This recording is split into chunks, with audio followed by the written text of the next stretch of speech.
भगवान बुद्ध आणि त्यांचा धम्म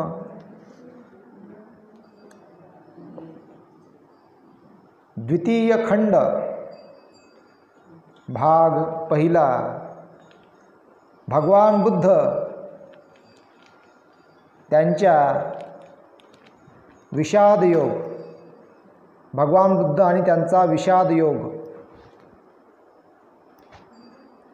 एक, त्यामधील पाठ एक, धर्मोपदेश करावा की करू नये, हा प्रश्न आहे। धर्मोपदेश करावा की करू नये, ज्ञानप्राप्ती करून घेतल्यावर आणि आपल्या धम्म मार्गाची रूपरेखा निश्चित केल्यावर भगवान बुद्धाच्या मनात एक प्रश्न उभा राहिला।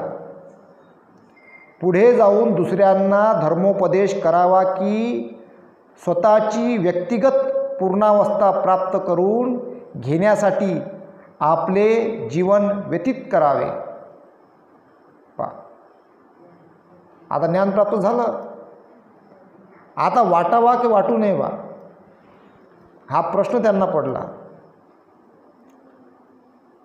ते स्वतःशीच म्हणाले, नव्या तत्त्वज्ञानाचा मला लाभ झाला आहे हे खरे, परंतु सामान्य माणसाला ते तत्त्व मान्य करणे आणि त्याचे अनुकरण करणे अत्यंत कठीण आहे। बुद्धिमान लोकांना देखील ते सहजासहजी कळणार नाही। पहा किती महत्त्वाची गोष्ट आहे। ते स्वतःशीच म्हणाले, नव्या तत्त्वज्ञानाचा मला लाभ झाला आहे हे खरे, परंतु सामान्य माणसाला ते तत्त्व मान्य करणे आणि त्याचे अनुकरण करणे अत्यंत कठीण आहे। बुद्धिमान लोकांना देखील ते सहजासहजी कळणार नाही।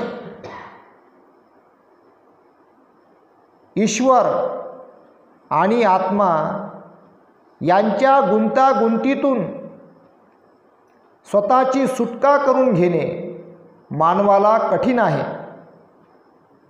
धार्मिक विधी आणि समारंभ यांच्यावरील श्रद्धेचा त्याग करणे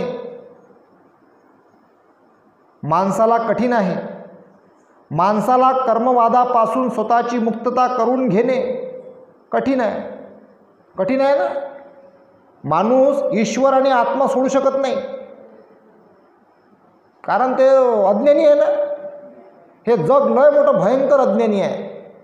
म्हणजे भगवान बुद्ध म्हणतात एका ठिकाणी, हे जग एक अंधार कोठडी आणि ह्या जगातला मी एक कैदी।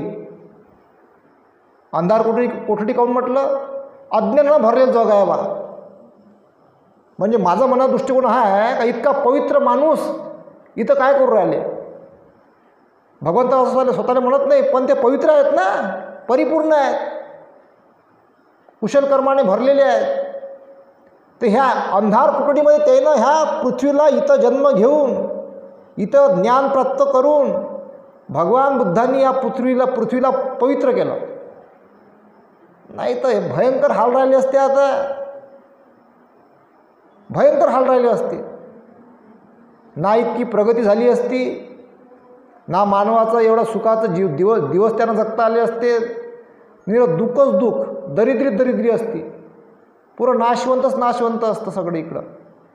भगवंतांनी या पृथ्वी तलावावर येऊन आणि ज्ञान प्राप्त करून या जगामध्ये संपूर्ण मानवजातीचा उद्धार केला 2500 वर्ष अगोदर।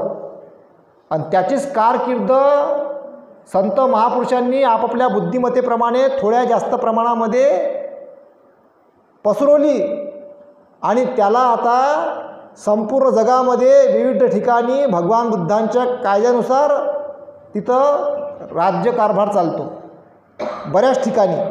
आणि भारतामध्ये बाबासाहेबांनी तो कायद्यातला त्या तत्त्वज्ञानाला कायद्याच्या रूपामध्ये पेरलेला आहे। त्यामध्ये सर्व संत महापुरुषांचे विचार आहेत हे आपल्याला दिसून येते। ईश्वर आणि आत्मा यांच्या गुंतागुंतीतून स्वतःची सुटका करून घेणे मानवाला कठीण आहे। त्याला तुम्ही किती ज्ञान द्या एखाद्या माणसाला ईश्वराबद्दल आत्म्याबद्दल, तो सोडू शकत नाही, तो गुंतलेला आहे. धागा कसा एखादा गुंतून जाते, त्या धाग्याला काढणं कठीण आहे, तसं तो माणूस गुंतलेला आहे त्याच्यामध्ये. धार्मिक विधी आणि समारंभ यांच्या श्रद्धेचा त्याग करणे माणसाला कठीण आहे. माणसाला कर्मवादापासून स्वतःची मुक्तता करून घेणे कठीण आहे. आता इथं दोन बाबी आहे. इथं एका बाबीमध्ये आपण बसतो, आपण ईश्वरानं आत्म्याला दूर केलं, बाकीचे लोक त्याला जवळ करतात. आपण कुठं बसतो? धार्मिक विधी आणि समारंभ यांच्यावरील श्रद्धेचा त्याग करणे कठीण आहे, माणसाला कठीण आहे. माणसाला कर्मवादापासून स्वतःची मुक्तता करून घेणे कठीण आहे. आता या दोन याच्यात आपण बसतो, हे मुक्तता होऊ शकत नाही आपली, कारण की आपण सामान्य, आपल्याला हे आवश्यक आहे. आपण अज्ञानी आहोत, म्हणून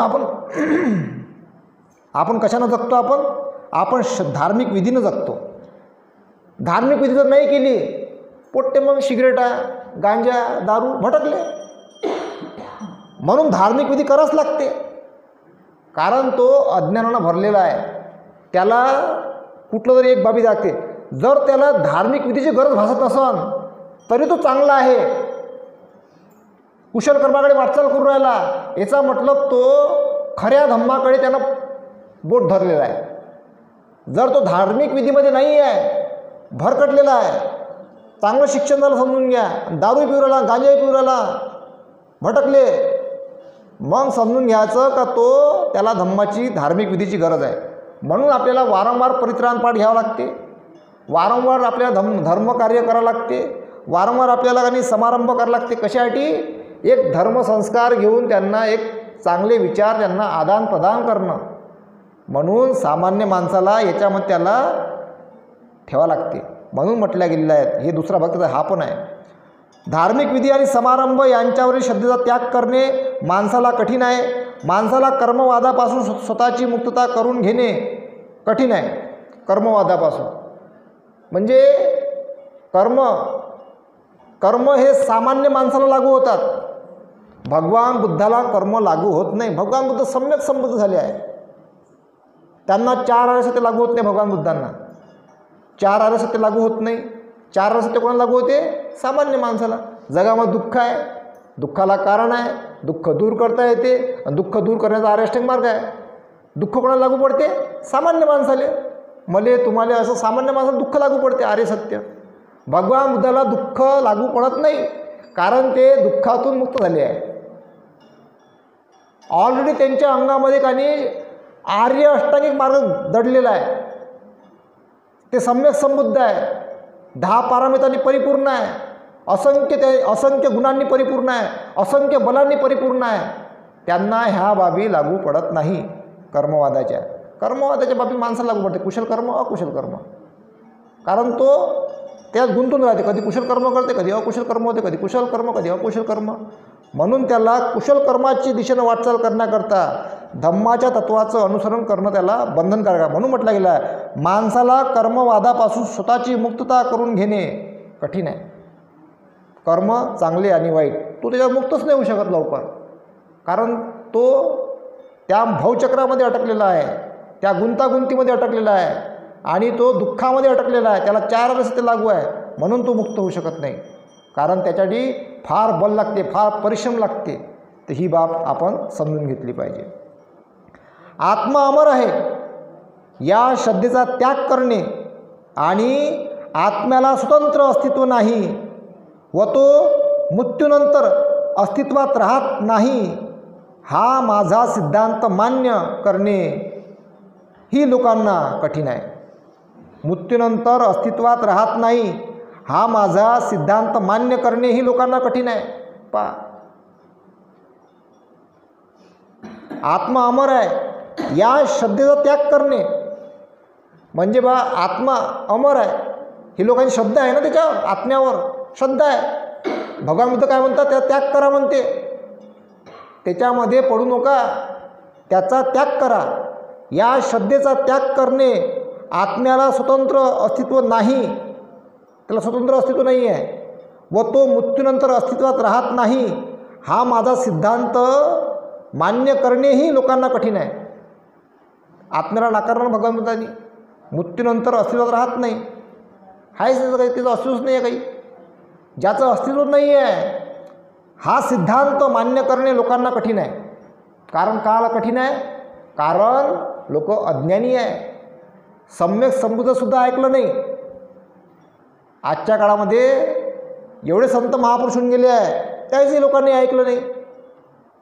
महात्मा फुलेंनी काय म्हणतात चिखल माती खाल्ली, सावित्रीबाईंनी माती खाल्ली, दगड आहे ना, दगड मारले लोकांना, माती मारली फेकून, घाण फेकून मारली शेणाची, ती किती त्यांच्या चिखल फेकून मारली, किती अपमान सहन करावं लागते. म्हणजे मान्य करणं कठीण आहे. बाबासाहेबांनी सांगितलं, बाबासाहेबांनी असंख्य विचार मांडले, सगळ्याच लोकांनी स्वीकारले काय? नाही स्वीकारले. आजही लोक भारतामध्ये असे आहेत का बाबासाहेबांचा द्वेष करतात, काही लोक महात्मा फुलेंचा द्वेष करतात, काही लोक संत गाडगेबाबांचा द्वेष करतात, काही तुकारामांचा द्वेष करतात, काही बिरसा मुंडाचा द्वेष करतात, काही अण्णाभाऊ साठेंचा द्वेष करतात, काही उस्ताद लवजी साळवेंचा द्वेष करतात. अज्ञानानं भरलेलं जग आहे.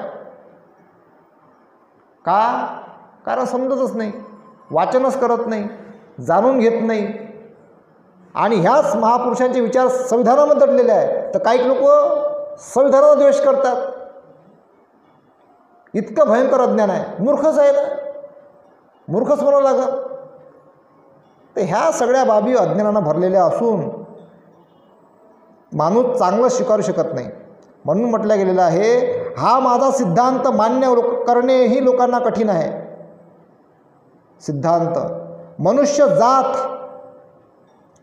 जात स्वार्थरत आहे आणि त्यातच ती आनंद आणि सुख मानते. स्वार्थ सोडून सदाचरणाची शिकवण मान्य करणे मनुष्य जातीला कठीण आहे. स्वार्थी आहे ना मनुष्य जात स्वार्थरत आहे आणि त्यातच ती आनंद आणि सुख मानते. स्वार्थ सोडून सदाचरणाची शिकवण मान्य करणे मनुष्य जातीला कठीण आहे. स्वार्थ आहे म्हणून काही जण पैसे देऊन नोकरी लागतात. सदाचरण नाही आहे तिथं नीती नाही आहे, तिथं स्वार्थ आहे, पैसे भर म्हणते. मग जो मेहनत करते त्याच्या जाग्यावर दुसरा लागते बैमान. ज्यानं अभ्यासच नाही केला, फक्त पैसे भरले, कॉप्या करून पास झाला, नोकरीवर लागला. आणि ज्यानं अभ्यास केला ते राहिले बिचारे मागं. त्याला माहिती नाही का ते पास झाले म्हणून, पण त्याले या भ्रष्टाचाराच्या सिस्टीमनं स्वार्थानं त्याचा बळी घेतला. ते बिचारे प्रयत्नच करत राहतात. आता हे झाले भरत्या. मला असं ऐकण्यात आलं खूप घोड झाला म्हणते, लाखो रुपये घेतले अधिकाऱ्यानं. आता हे कर्मसिद्धांतानुसार याला दोषी लागला म्हणा. पहा तो मोठा अधिकारी झाला, तो MPSC केलं असन, UPSC केला असन, मोठा अधिकारी झाला, पण तरी त्याला कर्मसिद्धांत माहीत नाही. त्याला कर्म माहीत नाही की दोष लागला त्याला. त्यानं जर हे पैसे घेऊन घोड केला असन सिस्टीममध्ये एक्झामच्या, त्याला दोष लागला. त्याला ते पैसे फळत नाही. त्याच्यावर तर कोणता अधिकारी असन, त्याच्यावर तर मंत्री असन, एखादा आमदार खासदार असन, कोणी असन, ज्याने त्याने पैसे खाल्ले त्याला दोष लागला. दोषात लागला त्याला ते पैसे फलत नाही, बिमार पडते, ॲक्सिडेंट होते, किंवा निवडणुकीमध्ये पडन, किंवा तो एखाद्या त्याला येणारं पोडकं बेवडं निघन, गंजट्टी बनन, दुर्घटना होईल, काही नाही घटना घडतेच कर्मानुसार. कर्म सिद्धांत सोडत नाही. हे त्यानं ऐकलं पाहिजे, समजून ते काही ना काही. का नाही रे बा पैसे खावा नाही, इमानदारीनं परीक्षा घ्या, इमानदारीनं पोराला लागू द्या. जो अभ्यास करन तो लागन, जो मेहनत करन तो लागन, जो मेहनतच करणार नाही अभ्यास करणार नाही तो फेल. सरळ गणित असलं पाहिजे. हेच नीती आहे. इथं जे इमानदारीने एक्झाम होते प्रामाणिकपणे त्याला म्हणतात सदाचरण. सदाचरणाच्या नुसार एक्झाम झाली पाहिजे, स्वार्थानुसार नाही. स्वार्थानं काय होते? स्वार्थानं का नाही कॉप्या करणं, बैमानीनं पास करणं, त्याला मदत करणं, हे स्वार्थ म्हणते. इथं स्वार्थच असलेला आहे. जिथं सदाचरणाची शिकवण असते तिथं प्रामाणिकपणा असते, तिथं कुठल्याही प्रकारचा घोड होत नाही. जो मेहनत करते तो लागते. मग म्हणून म्हटलं गेलेलं आहे मनुष्य जात स्वार्थरत आहे आणि त्यातच ती आनंद आणि सुख मानते. स्वार्थ सोडून सदाचरणाची शिकवण मान्य करणे मनुष्य जातीला कठीण आहे. जर मी माझ्या सिद्धांताची शिकवण दिली आणि इतरांना ती समजली नाही किंवा समजल्यावरही त्यांनी ती मान्य केली नाही किंवा मान्य करूनही ते ही अनुसरले नाही, मान्य करूनही ते ही अनुसरले नाहीत तर मान्य करूनही तेही अनुसरले नाहीत तर त्यांना तो एक त्रास आणि मलाही तो एक तापच होऊन बसेल. त्यांनाही त्रास, मलाही तापच होऊन बसेल. का हो राज, मी एवढं सांगितलं समजलंच नाही, डोक्यावरूनच गेलं, कसं होईना आता. होते ना एखादा, जसं एखादा पोरगा असते बिजा त्याला लय आवडी सांगतात, बाबू सुधारणं राजा आहे, दारू नको पिऊ ना, आता लग्न करून दिलं, चांगला राही ना राजा, चांगला राही ना मा, सोन्या, बबलू, गुड्डू असे म्हणते ना, आहे का नाही. मग सोन्या काही ऐकत नाही, गुड्डू काही ऐकत नाही, पेतच राहते. मग हे तर चांगले ताप होते. मग तो मायापाले, बापा आम्ही तेवढे चांगले, हा काहून असा निघाला, तापच नाही का हो जिंदगीले. म्हणून म्हटलं गेलेलं आहे का जर मी माझ्या सिद्धांताचा शिकवण दिली आणि इतरांना ती समजली नाही किंवा समजल्यावरही त्यांनी ती मान्य केली नाही किंवा मान्य करूनही ते अनुसरले नाही, मग जगले नाही, त्यामध्ये अनुसरलेही नाहीत, तर त्यांना तो एक त्रास आणि मलाही तो एक तापच होऊन बसेल.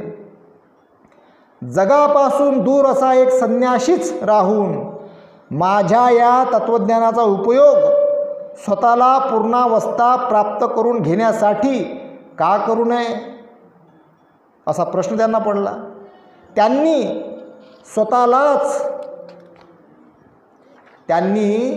स्वतःलाच प्रश्न केला, निदान मी स्वतःचे तरी कल्याण करून घेऊ शकेन, निदान मी स्वतःचे तरी कल्याण करून घेऊ शकेन. आता मलाच मोठा ताप आहे, मलाच तळमळा जास्त, फिरतो मी गावगाव सांगाले. पण बघा, म्हणून काही आदरणीय संघ भिक्खुगण शांत बसून मस्त आपले ध्यान एकांत राहतात, अभ्यास करतात, मस्त जंगलामध्ये राहतात, कोणी विहारात राहते, कोणी अधिक ठिकाणी राहतात मस्त. काहून त्याला माहीत आहे किती सांगावेले, घेतात मस्त कार्यक्रम. ते आपला वर्षातून 2-3 वेळा सांगतो त्याला प्रवचनात, घे सांगता घ्या लेको, तुमचंच कल्याण होईल. नाही घेतात ना, अज्ञानी आहे ना. आता मला ताप आहे जास्त, मी गावागाव जाऊन सांगतो, जेवढं समजलं तेवढं. मला तळमळ आहे, चला बा. पण त्याला माहीत आहे का किती हे लवकर ऐकत नाही, अज्ञानानं भरलेले आहे, म्हणून ते बरोबर आहे. म्हणून प्रत्येक भगवान बुद्धांनी निर्माण केलेला संघ आपल्या कुठल्या ना कुठल्या हिशोबानं तो कार्य करत राहते, बरोबर काम करत राहते. असं आपण त्यांच्या कामाची तुलनाच करू शकत नाही. त्याचं काम महान आहे, अतुलनीय आहे. ते आपल्या पद्धतीनं आपल्या नियमानुसार ते आपलं कार्य करत राहते, सतत करत राहते. त्यांना लोकांची खूप काळजी आहे, लोकांच्या हिताची काळजी आहे, लोकांच्या कल्याणाची काळजी आहे. ते काळजी घेतात, पण लोक त्यांचं काम समजून घेत नाही. कारण इथं भगवंतांनी सत्कारापासूनही मना केलेला आहे. याच्या मोहात पडू नका म्हणते सत्कार समारंभाच्या. त्यांच्या कामाची कोणी दखलच घेत नाही, जाणीवच करत नाही. कारण भगवान बुद्धांनी निर्माण केलेल्या संघाचं कार्य इतकं महान आहे का त्यांच्या कार्यासारखं कार्यच नाही कोणतं. त्यांचा सत्कार करणं ही क्षुल्लक गोष्ट आहे. म्हणून भगवंतांना लोक वंदन करतात, धम्माला वंदन करतात, संघाला वंदन करतात. कारण त्यांचं कार्य अतुलनीय आहे.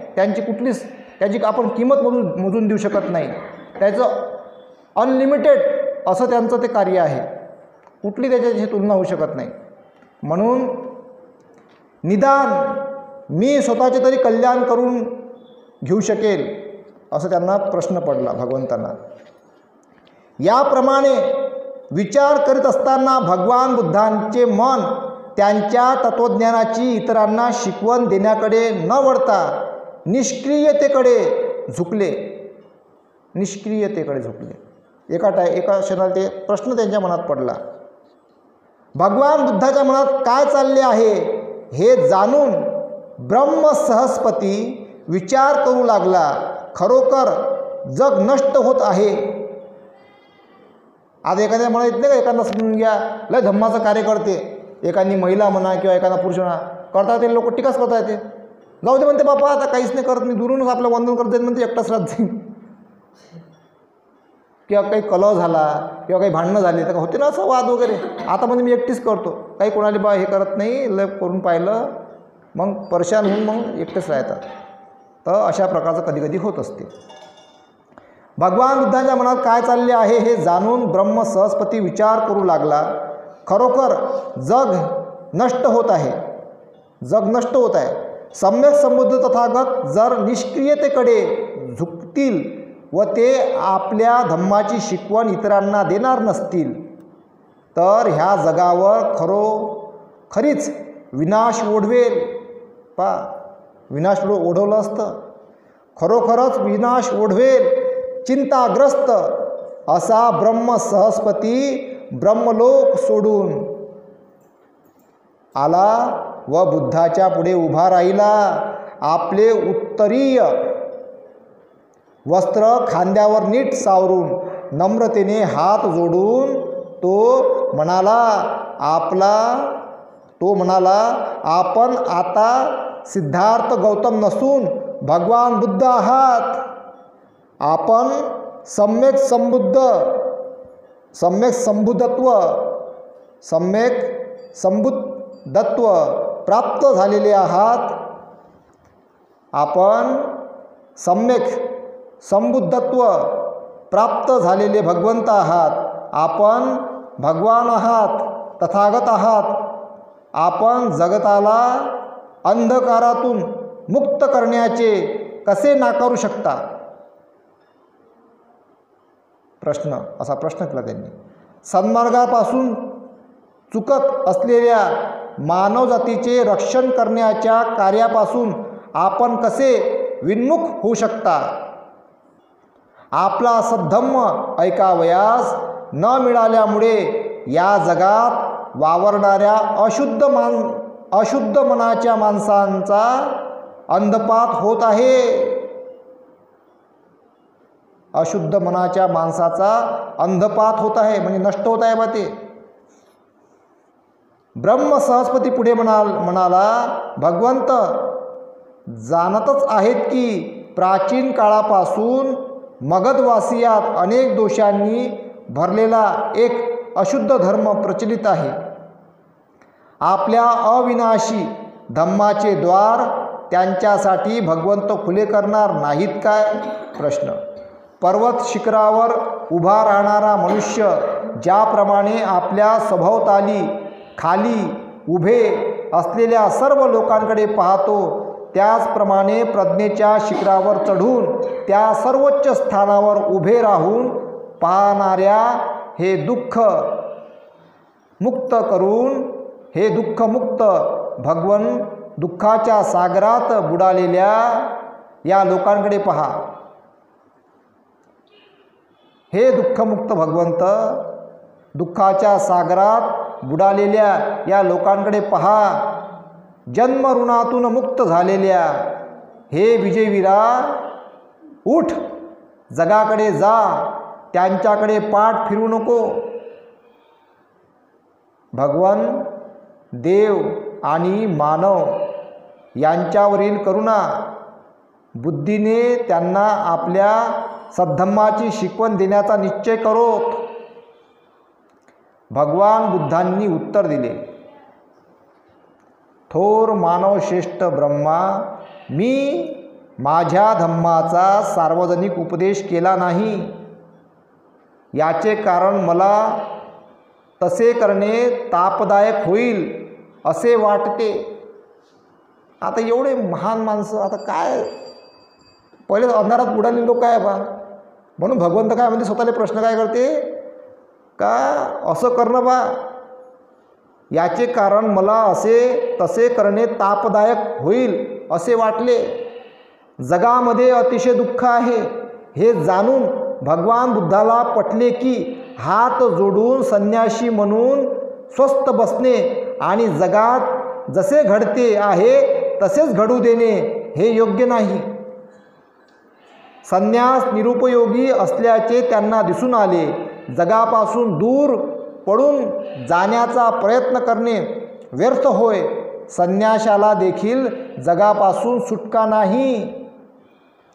जगापासून दूर पडून जाण्यापेक्षा जग बदलून त्यांची सुधारणा करणे हेच अवश्य आहे हे त्यांनी जाणले.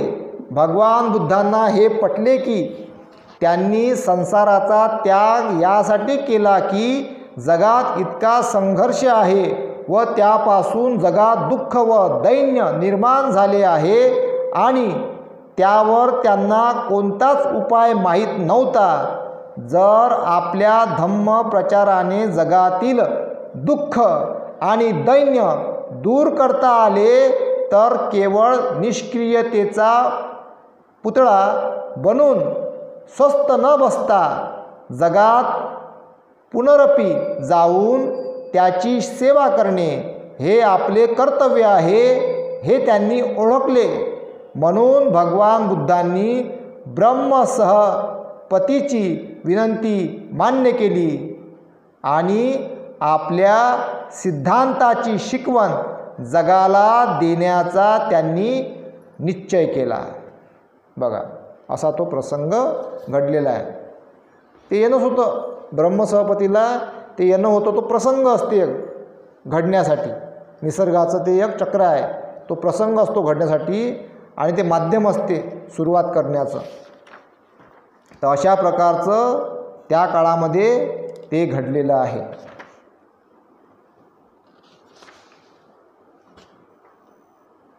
तर आता आपण इथंच थांबूया. साधू साधू साधू.